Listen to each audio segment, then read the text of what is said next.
होली मनाने के अगर वैज्ञानिक कारणों की बात की जाए तो सबसे पहले नंबर पे आता है कि वैज्ञानिक भी इस बात को मानते हैं कि शरद ऋतु के समाप्ति और बसंत ऋतु के आगमन का यह काल पर्यावरण और शरीर में बैक्टीरिया की वृद्धि को बढ़ावा देता है। लेकिन जब होलिका जलाई जाती है तो करीब से करीब 145 डिग्री फ़ारेनहाइट तक तापमान बढ़ जाता है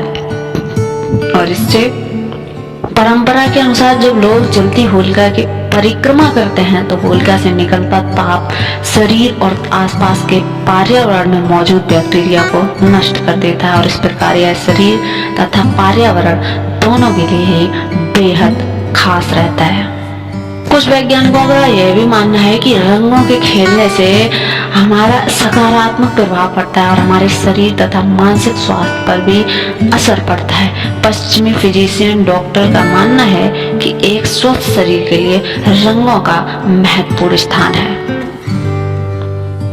हमारे शरीर में किसी रंग विशेष की कमी से कई बीमारियों को जन्म होता है और जिनका इलाज केवल उस रंग विशेष की आपूर्ति करके ही किया जा सकता है। होली के मौके पर आप लोगों के घर में सभी प्रकार के रंग आते हैं। होली के मौके पर लोग अपने घरों की साफ सफाई करते हैं जिसमें धूल गर्द मच्छर और बहुत सारे कीटाणु का सफाया हो जाता है और एक सकारात्मक ऊर्जा का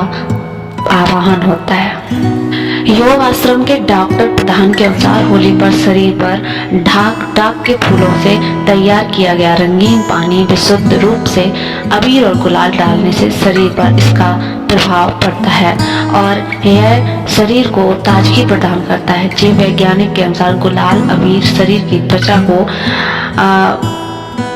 उत्तेजित करते हैं और पोरों में समा जाते हैं और शरीर के आयन मंडल को मजबूती प्रदान करके साथ ही स्वास्थ्य को बेहतर करना और उसकी सुंदरता को निखारते हैं हमारे रंग। होली का त्योहार साल में ऐसे समय पर आता है जब लोग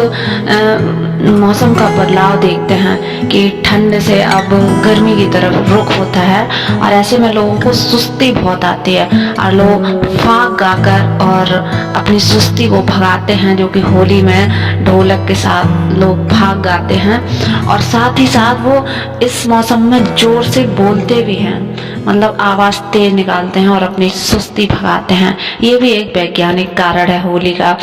तो ये तो थी वैज्ञानिक बातें और हमें वैसे भी होली का त्योहार मनाने में बहुत ही आनंद आता है।